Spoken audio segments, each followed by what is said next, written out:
Capitolul 4. Evlavia îl înduioșează pe Dumnezeu. Ce este Evlavia? Părinte, ce este Evlavia? Evlavia este frica lui Dumnezeu, sfiala, sensibilitatea duhovnicească. Evlaviosul se sfiește în toate, dar această sfială picură miere în inima sa. Felul său de viețuire, el nu socoate martiric, ci îl mulțumește. Mișcările lui sunt fine, atente. Simte puternic prezența lui Dumnezeu, a îngerilor și a sfinților.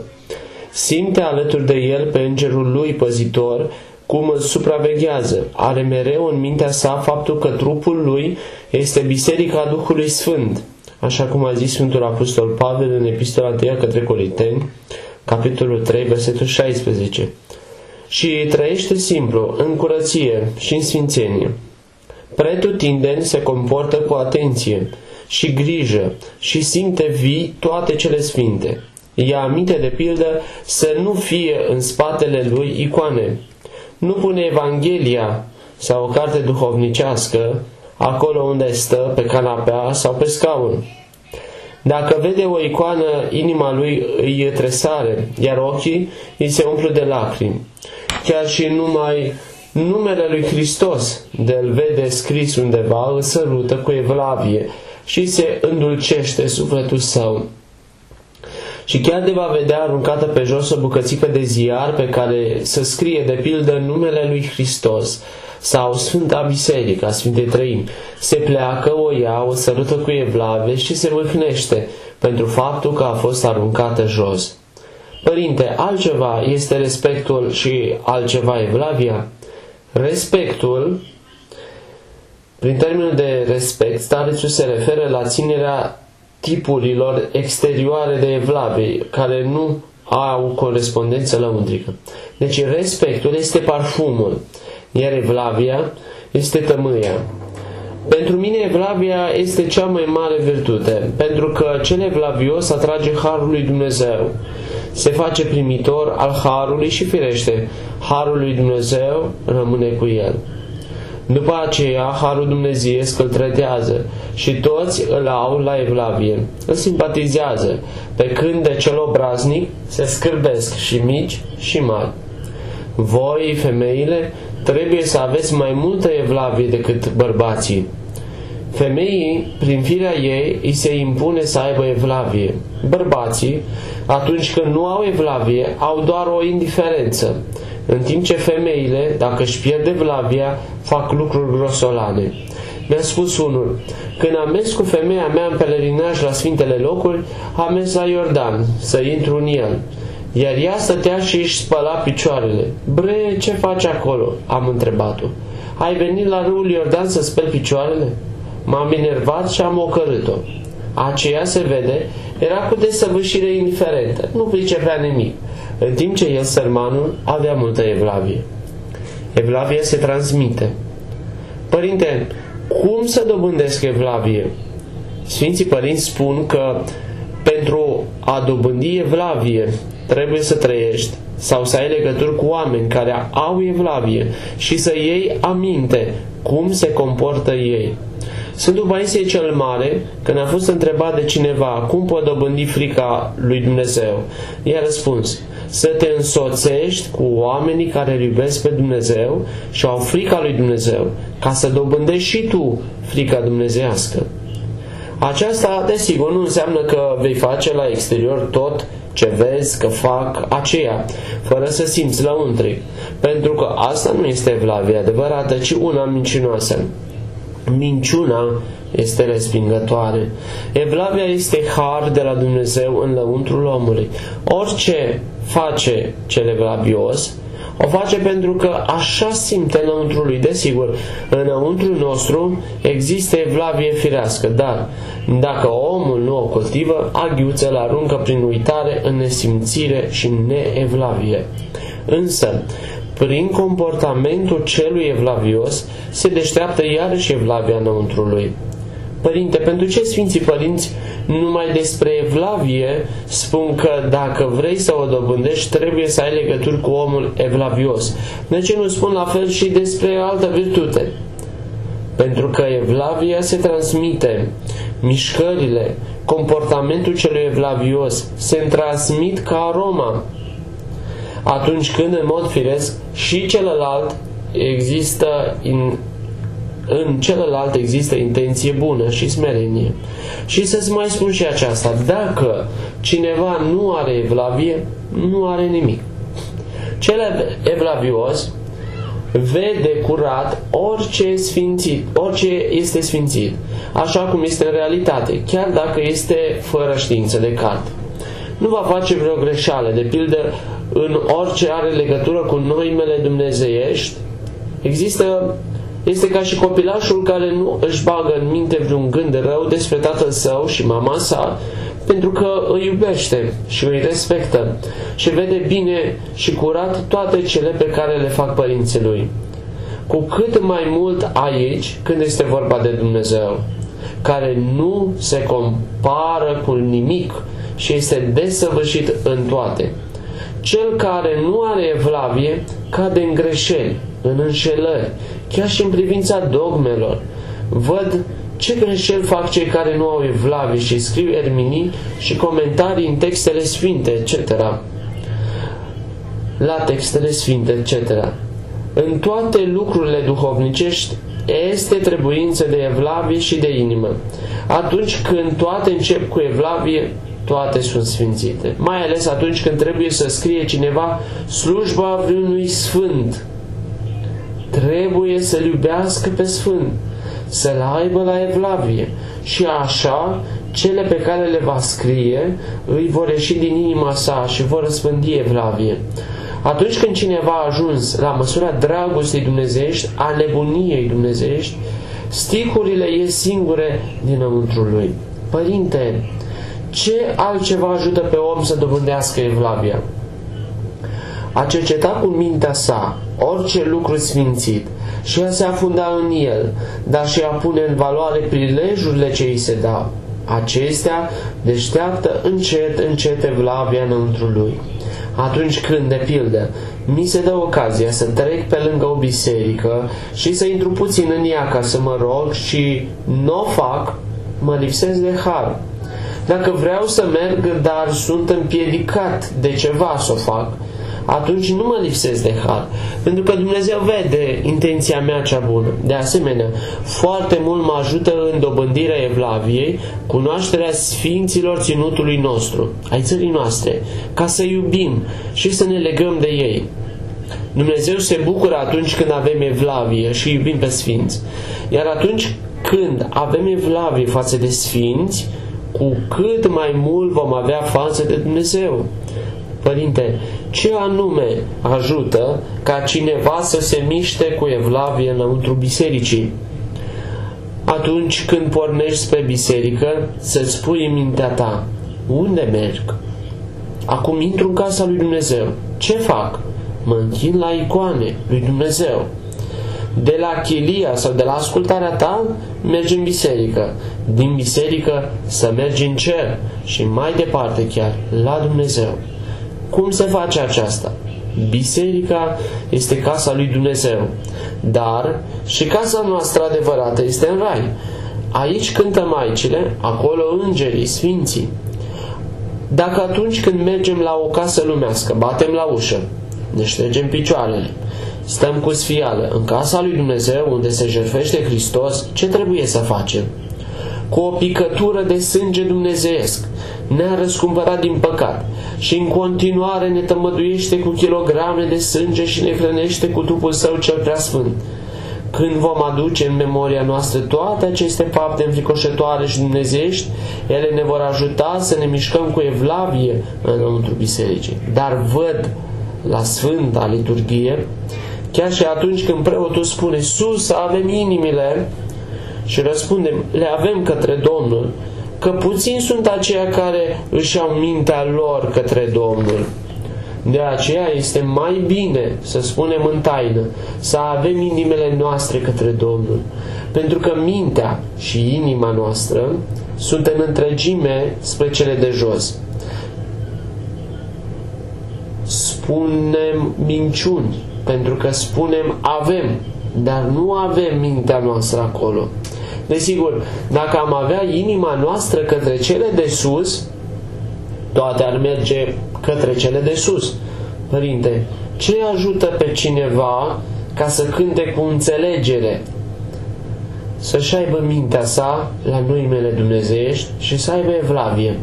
Să nu prindă noimele dumnezeiești literal, ci cu inima. Altceva este evlavia și altceva este arta, știința psalmodiei. Arta fără evlavie este spoială. Atunci când cântărețul cântă cu evlavie, psalmodia se revarsă din inima sa și cântă cu înțelegere. Când lăuntric omul este într-o stare duhovnicească bună, toate merg bine. De aceea trebuie ca acela care cântă să fie aranjat lăuntric și să cânte cu inima, cu evlavie, ca să cânte și cu înțelegere. Dacă are gânduri de-a stânga, ce cântare va face? Nu poate cânta cu inima, pentru că spune Scriptura, este cineva cu inimă bună? Să cânte psalmi. Iacob 5:15. Odată când Sfântul Ioan Cucuzel a cântat, atunci când păștea țapii, aceia s-au ridicat și au stat în două picioare. Dar aceasta am înțeles cei din mănăstire că el este Cucuzel. Din aceasta au înțeles cei din mănăstire că el este Cucuzel, cântărețul curții imperiale. Orice faceți, să o faceți cu inima voastră, pentru Hristos. Și la broderiile ce le face să puneți evlavie, pentru că se pun peste cele sfinte, chiar și cele ce le faceți pentru cățuie. Cățuia este un fel de cădelniță cu care paraclisierul tămâiază în diferite momente ale slujbelor, având întins pe umărul său drept un acoperământ brodat. Atunci când omul este evlavios, frumusețea lui sufletească se vede în orice face, și în citit, și în cântat, și în greșeli chiar. În greșeli? Da. Vezi că și greșelile ce le face au evlavie, o strângere de inimă. Evlavia exterioară. Cel care are multă credință, ce evlavie adevărată, se hrănește din ceva înalt, duhovnicesc, care nu se poate descrie. Există însă unii care au evlavie seacă, exterioară. Unii ca aceștia spun sec: acum, deoarece am intrat în biserică, trebuie să stau cu atenție. Nu trebuie să mă mișc, trebuie să-mi plec capul, trebuie să-mi fac crucea astfel. Unii se poate să se clatine în privința credinței și totuși stau în picioare pe toată durata privegherii. Părinte, sunt neliniștiți de ceva, caută ceva și de aceea fac aceasta? Au ceva înăuntru lor. Sunt bune acestea, dar să le simtă cineva înăuntru său, să nu se facă numai la exterior. Una este să scoți pălăria atunci când intri în biserică din evlavie, și altceva să o scoți deoarece vrei să-ți răcorești capul.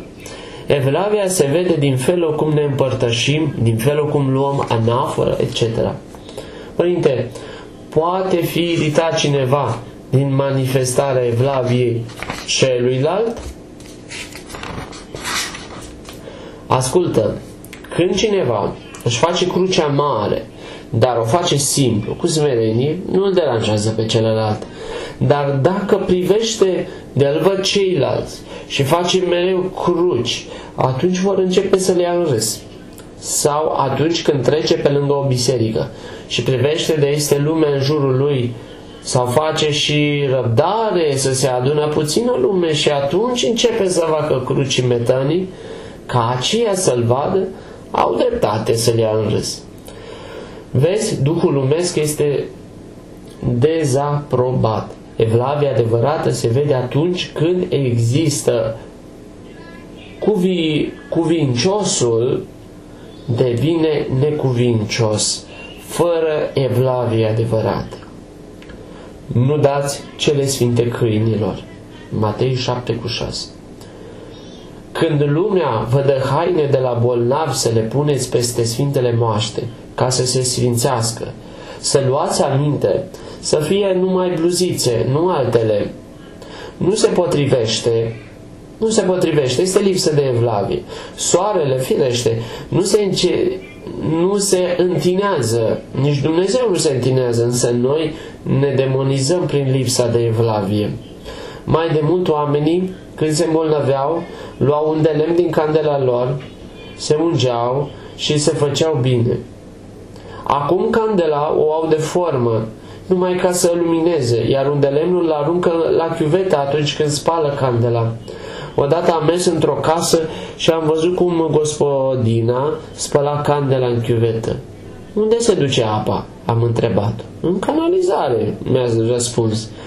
Dar bine, îi spun, pe de o parte iei un de lemn din candelă și îți miruiești copilul cu el atunci când este bolnav și pe de altă parte tot un de lemnul din paharul candelei merge la canalizare? Ce ai de spus la aceasta? Cum să vină binecuvântarea lui Dumnezeu în casa ta?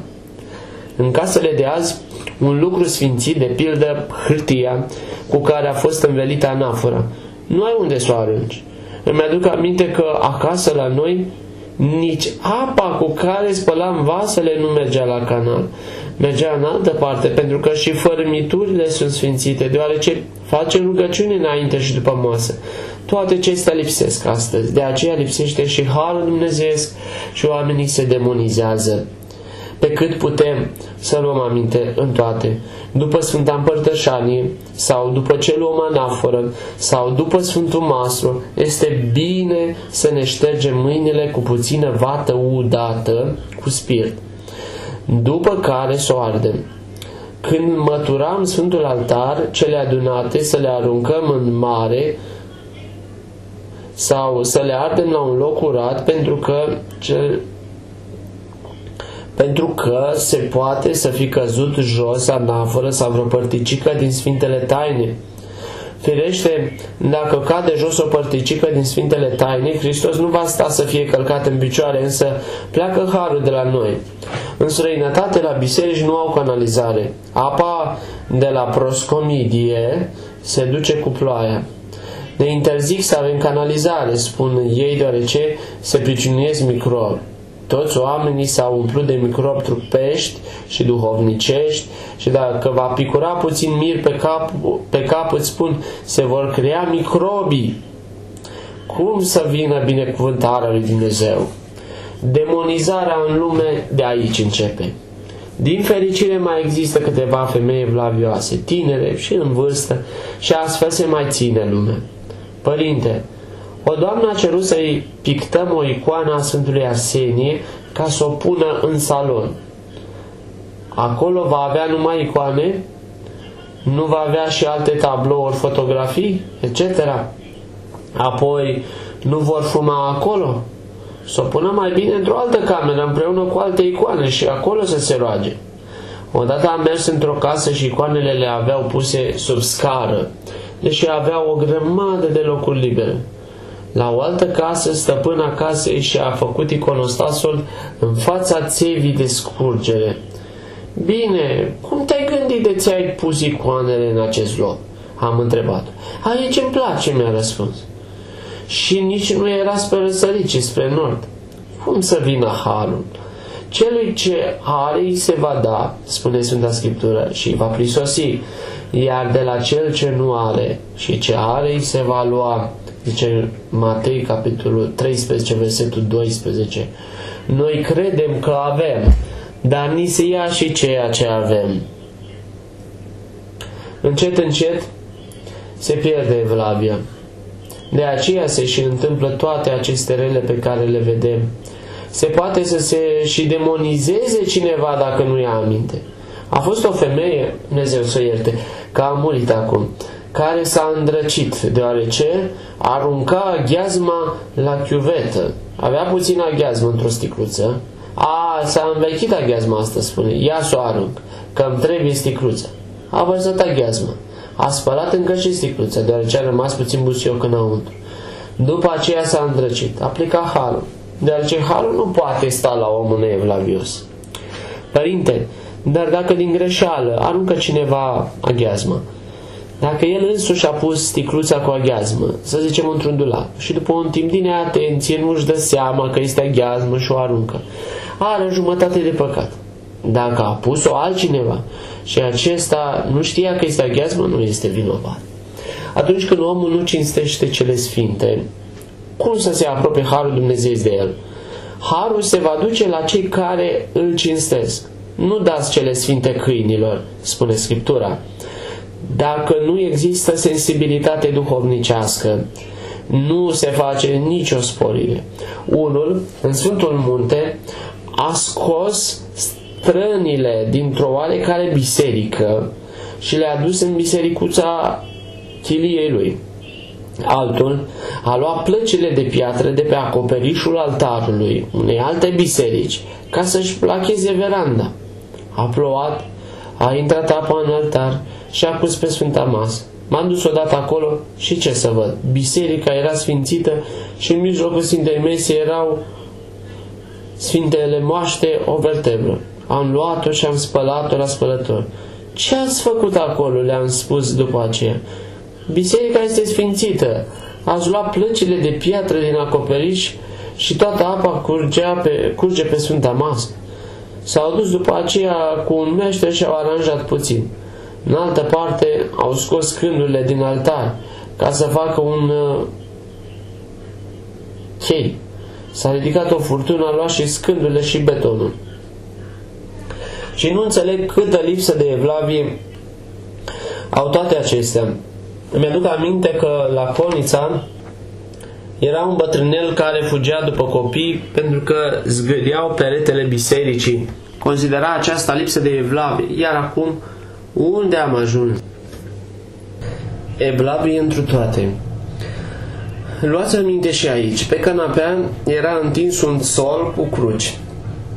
Nu se cuvine să stăm nici să călcăm pe cruci. Evreii pun cruci pe tălpile încălțămintelor și de multe ori le pun nu numai pe din afară, ci și pe dinăuntru. Să plătești și să calci crucile. Aceștia mai de mult au făcut niște cartonașe sub formă de clopoțel, care pe o parte aveau pe Maica Domnului și pe Hristos, iar pe cealaltă parte pe Caragiozii, un personaj comic în literatura și în tradiția populară greacă, un fel de păcală. Ca și cum ar fi spus, ce mi Caragiozii, ce mi Hristos. Și creștinul sărmanul, văzând pe Hristos și pe Maica Domnului, le cumpăra pentru copiii lui. Copiii aruncau pe jos cartonașele, le călcau în picioare, le murdăreau. Și acum mi-a spus cineva, undeva lângă China, catolicii misionari poartă niște medalioane care au pe dinăuntru pe Hristos, iar pe din afară pe Buddha. Sau puneți-l pe medalion numai pe Hristos sau mărturisiți pe Hristos la arătare, altfel nu vine harul lui Dumnezeu. Iar aici în Grecia unii, fără să se gândească, au pus din păcate pe Maica Domnului pe timbre, care se aruncă și se calcă în picioare. Părinte, un om poate să aibă evlavie față de unele lucruri, iar față de altele nu?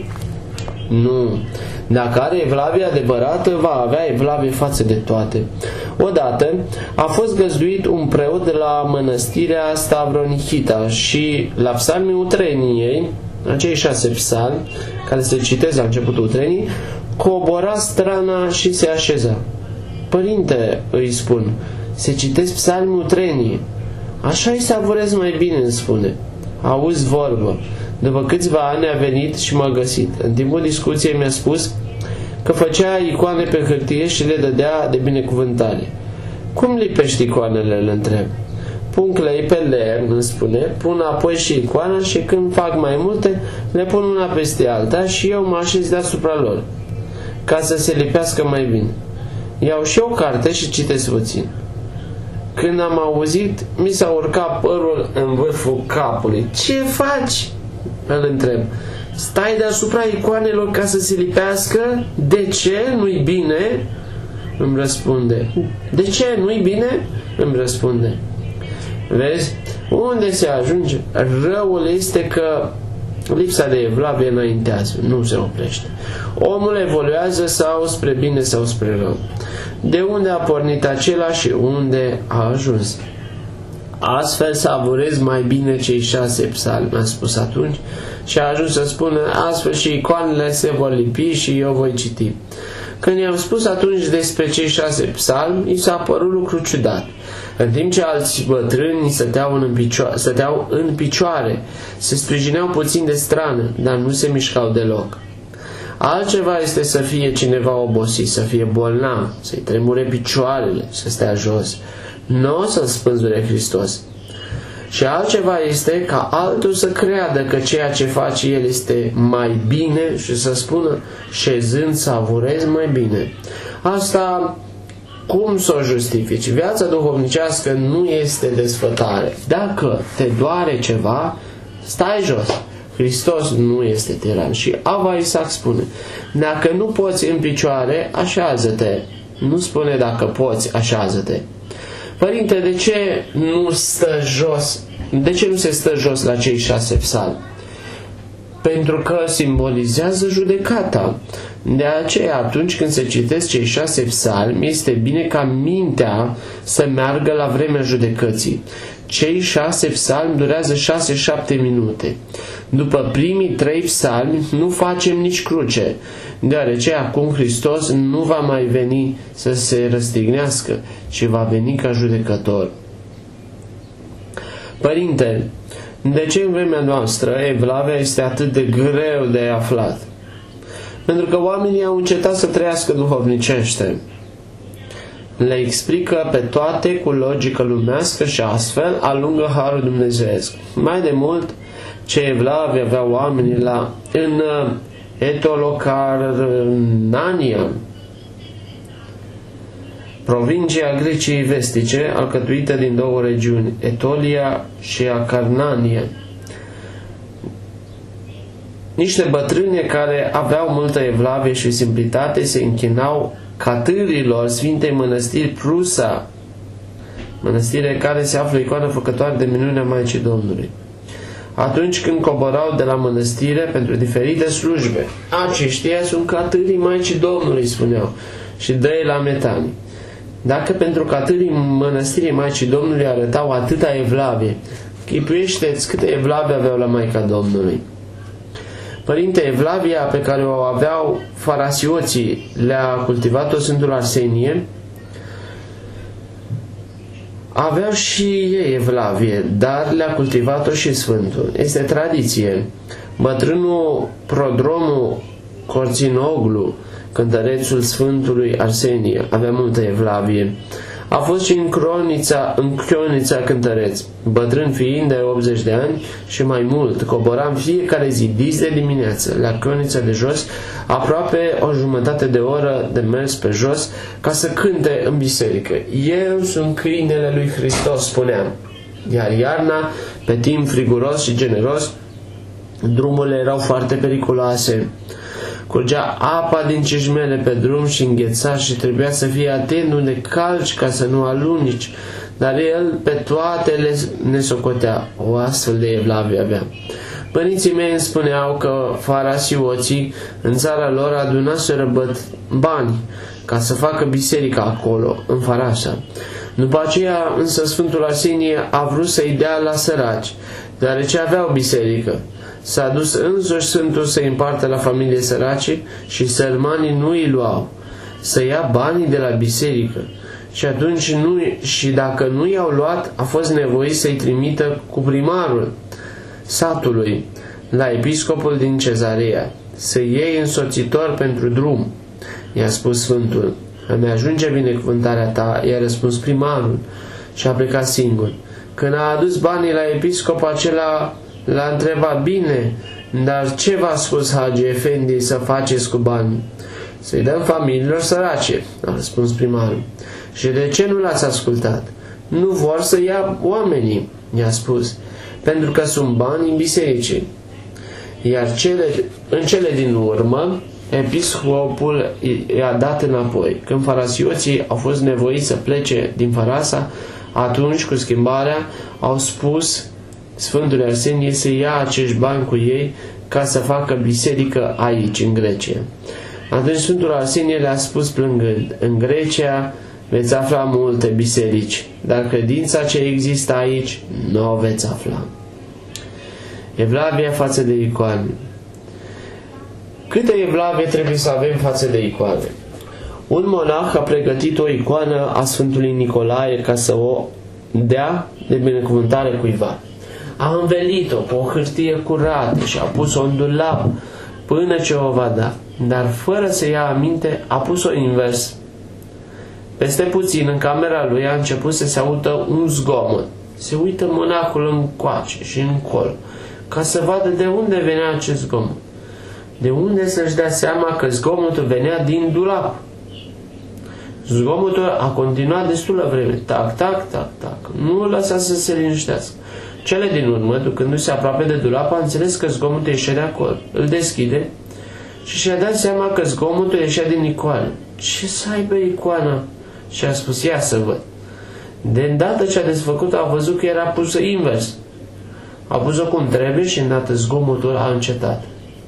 Cel evlavios are evlavie în mod special la icoane. Și când spunem că are evlavie la icoane, ne referim la faptul că are evlavie la persoana zugrăvită pe ele.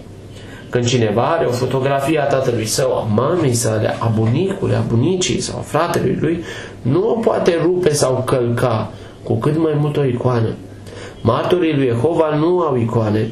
Cinstea pe care o dăruim icoanelor o consideră idolatrie. Am spus odată unui martor al lui Jehova, dumneavoastră, nu aveți fotografii în casele voastre?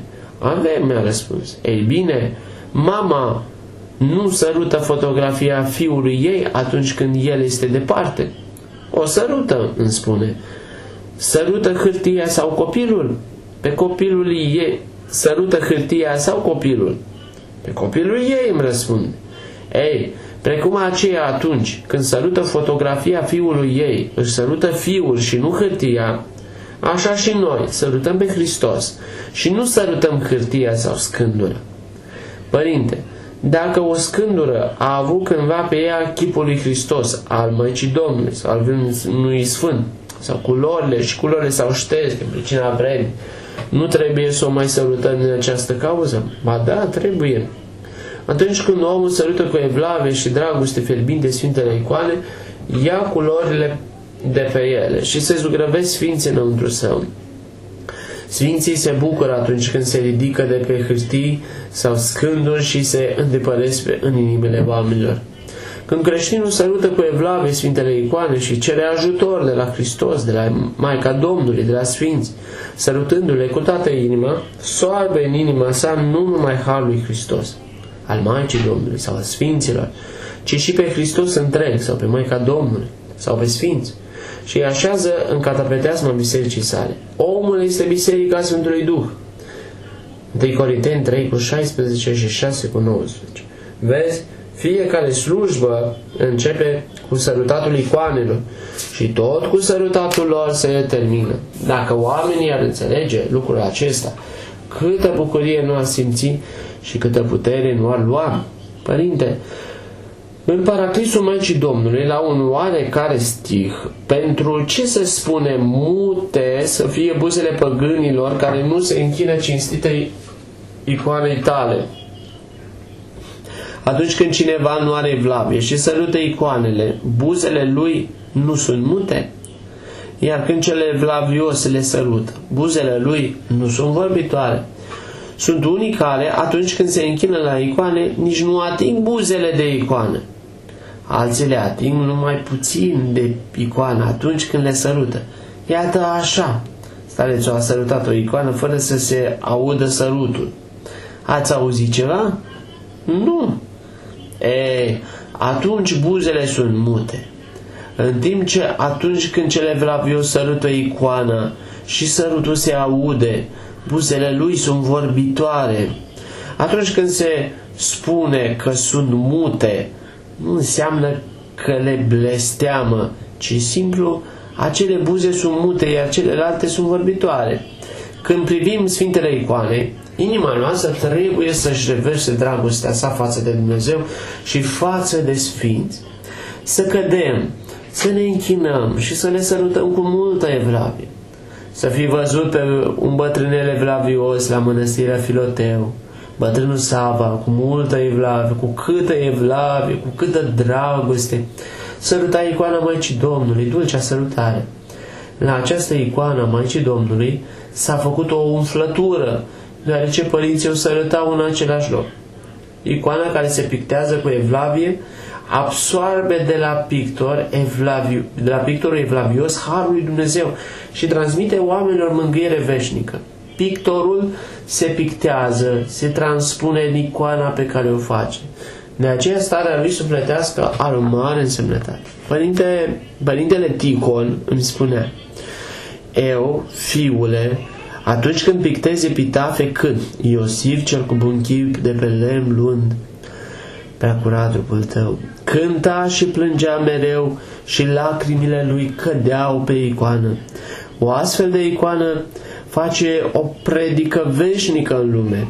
Icoanele predică și predică veacuri de rândul. Un om îndurerat aruncă o privire către icoana lui Hristos sau a Maicii Domnului și primește mângâiere.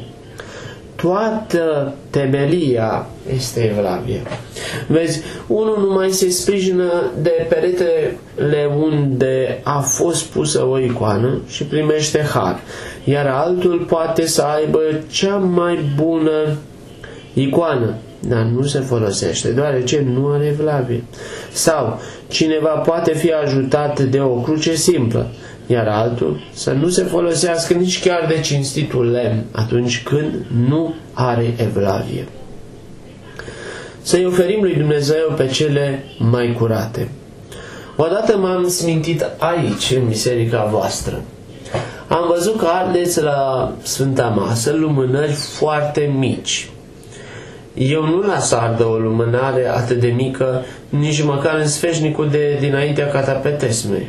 Consider aceasta ca o disprețuire.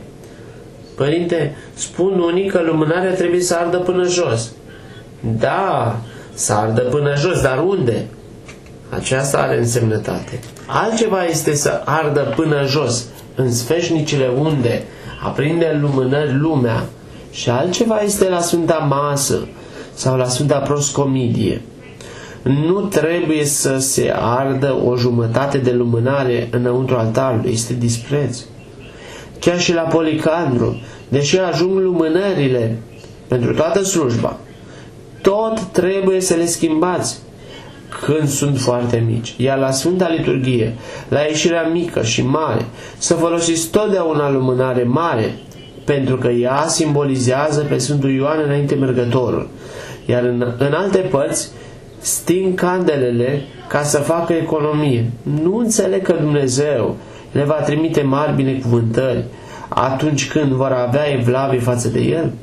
Și la Parastase este dispreț să se folosească lumânări subțiri, ca niște bumbac netrebni. Este rușinos să le dați și altora.